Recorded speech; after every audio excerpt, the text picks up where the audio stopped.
Long before search engines, before collaborative platforms, before open editing, knowledge did not circulate freely. It was compiled, curated, approved, and then bound into volumes. An encyclopedia was not simply a reference book. It was an institution. To own an encyclopedia set was to possess a sanctioned version of reality. The information inside was not provisional. It was reviewed by experts, edited by committees, and published under the authority of recognized scholars. Knowledge did not update itself overnight. It was revised in editions, sometimes decades apart. This slowness was not a flaw. It was proof of seriousness. The earliest modern encyclopedias emerged in the Enlightenment era. Works like Diderot's Encyclopedia attempted to gather and systematize all human knowledge into structured, categorized entries. The project was not merely informational, it was philosophical. It implied that knowledge could be ordered, contained, and transmitted through authority. That assumption endured for centuries. By the 20th century, encyclopedias had become household investments. Companies like Encyclopedia Britannica, World Book, Brockhaus, and Larousse operated globally. In many countries, door-to-door sales representatives presented encyclopedias as intellectual capital for families. They were expensive, often sold in multi-volume sets, sometimes financed in installments. Encyclopedias were marketed as tools for upward mobility. Parents were told that owning them would give their children an educational advantage. And for a long time, that was true. Schools referenced them. Libraries stocked them. Teachers assigned them. If a topic appeared in the encyclopedia, it was legitimate. If it did not, its absence carried meaning. Authority was not crowdsourced. It was conferred. Every article bore the weight of editorial selection. Experts decided what deserved inclusion, how it should be framed, and how it should be described. The encyclopedia was finite by design. Its limits were visible, its volumes numbered, its pages counted. This finitude reinforced trust. Knowledge was not infinite, it was curated. And because revision required new print runs, knowledge appeared stable. It did not fluctuate daily. It did not respond to trends. It did not reflect argument in real time. It reflected consensus. At their peak in the late 20th century, encyclopedia publishers generated billions in global revenue. They maintained editorial boards, printing facilities, distribution networks, and sales forces. The encyclopedia industry was not small. It was a pillar of educational publishing. But beneath that authority lay a quiet assumption that knowledge must be centralized in order to be trusted, that experts must control the gate, that truth requires hierarchy. For generations, that assumption went unchallenged, and then, slowly, it did. This is the story of Encyclopedia. The encyclopedia did not fall in a single moment. Its authority eroded. At first, the change did not appear revolutionary. Digital versions of encyclopedias emerged on CD-ROMs. In the 1990s, Britannica adapted. Microsoft launched Encyclopedia Knowledge, moved from shelves to screens. But the structure remained intact. Editors still approved entries. Experts still wrote articles. Revisions still followed institutional review. The medium changed. The hierarchy did not. The true rupture came quietly in 2001. Wikipedia did not begin as an encyclopedia in the traditional sense. It began as an experiment, a collaborative project where anyone could contribute, edit, and revise entries in real time. There were no printed volumes, no fixed editions, no final versions. Authority was no longer granted by credential. It was negotiated by participation. This model was radical. For centuries, knowledge had flowed downward from expert to reader. Encyclopedias embodied that vertical structure. A small group determined what counted as fact, how it was framed.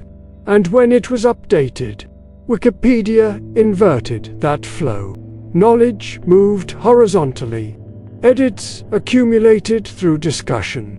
Errors were corrected publicly. Disputes were visible. At first, critics dismissed it. They argued it could not be trusted, that anonymity would invite chaos, that expertise required gatekeeping.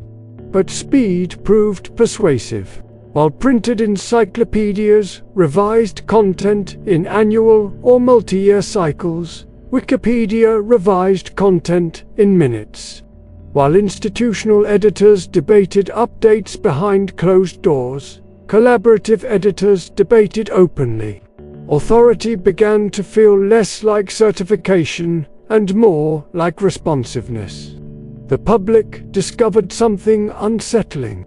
Knowledge did not require a single source to be useful. It required accessibility. Encyclopedias offered stability. Wikipedia offered immediacy. And in an age where information was expanding exponentially, speed began to outrank hierarchy. The erosion was not only economic, it was philosophical. If authority could be distributed, then the assumption that knowledge must be centralized. In order to be trusted no longer held. The volumes on the shelf did not lose their information. They lost their monopoly over legitimacy. The erosion of authority did not remain philosophical for long. It became economic. As Wikipedia expanded, traffic shifted. Students stopped reaching for shelves. Libraries reduced purchases.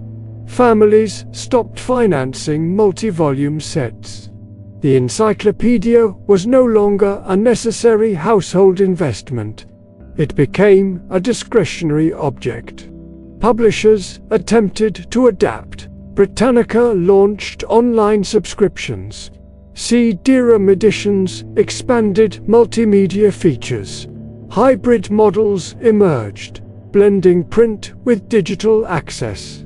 But adaptation could not restore exclusivity.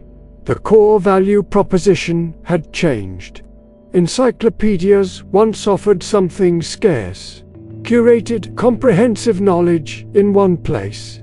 Wikipedia offered something different, accessible, continuously updated knowledge everywhere. Scarcity lost to ubiquity. By the late 2000s, sales of printed encyclopedia sets had fallen dramatically. The door-to-door model collapsed. Large-scale print runs became unsustainable. In 2012, Encyclopedia Britannica announced it would cease printing. Its flagship multi-volume set after more than 2 centuries. The end did not come with outrage. It came with acceptance. Few protested, few noticed. The symbolic authority of the printed volume had already been replaced by a different kind of trust, one based not on editorial hierarchy, but on collective revision. Authority had not disappeared, it had dispersed. Where once a small editorial board determined what knowledge deserved inclusion, Now millions of contributors shaped entries through incremental edits. The encyclopedia as object lost relevance. The encyclopedia as process survived. And in that transition, something subtle shifted. Trust no longer depended on who approved knowledge. It depended on how quickly knowledge could correct itself.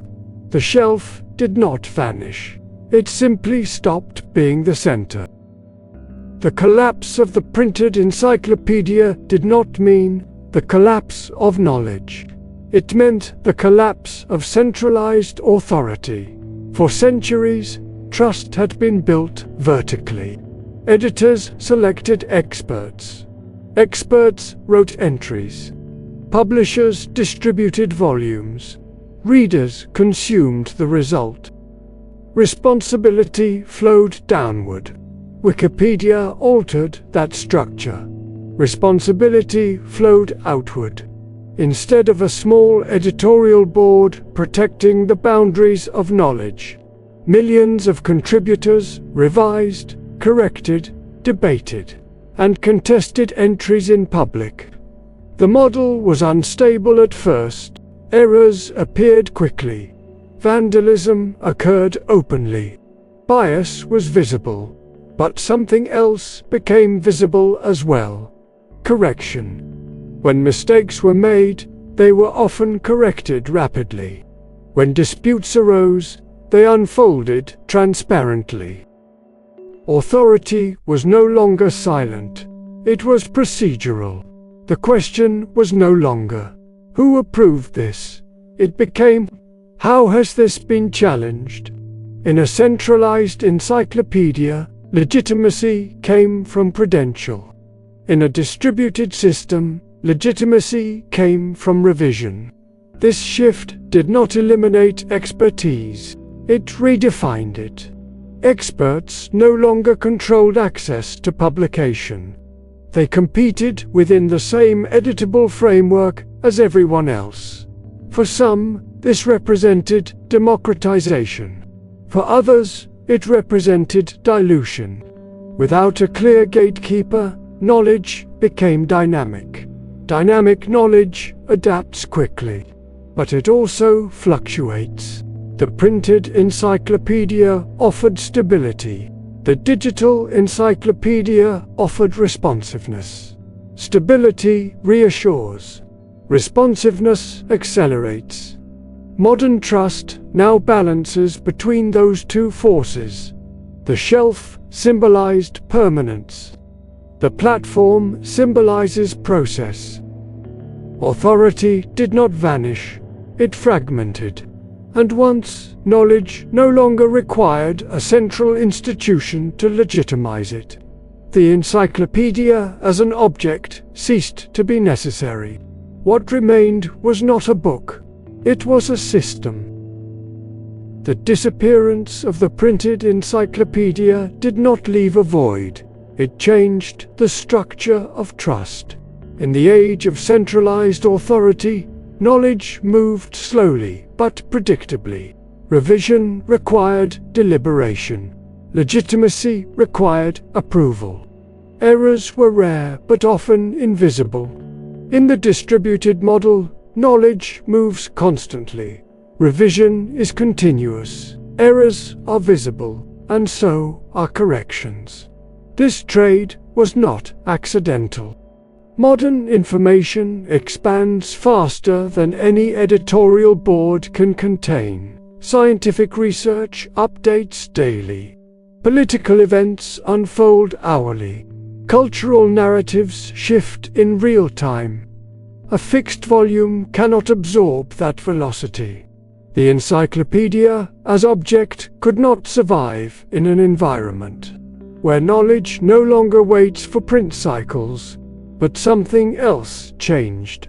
When authority becomes decentralized, certainty becomes provisional. Entries are revised. Interpretations are debated. Consensus forms, dissolves, and reforms. The modern encyclopedia does not present knowledge as final. it presents knowledge as current. This distinction matters. The shelf implied completion. The platform implies iteration. For generations, owning a set of encyclopedias meant possessing a stable map of the world. Today, knowledge is less a map and more a conversation. The benefits are obvious. Access is global. Barriers are lower. Information is free to update itself, but the costs are subtle. Stability declines. Gatekeeping weakens. The boundary between expertise and participation blurs. Centralized authority once filtered knowledge before publication. Distributed authority filters knowledge after publication. The difference is timing, and in that shift, trust adapts. The printed encyclopedia has ended, but the idea of encyclopedic knowledge survives, no longer bound to leather and paper, but embedded in networks.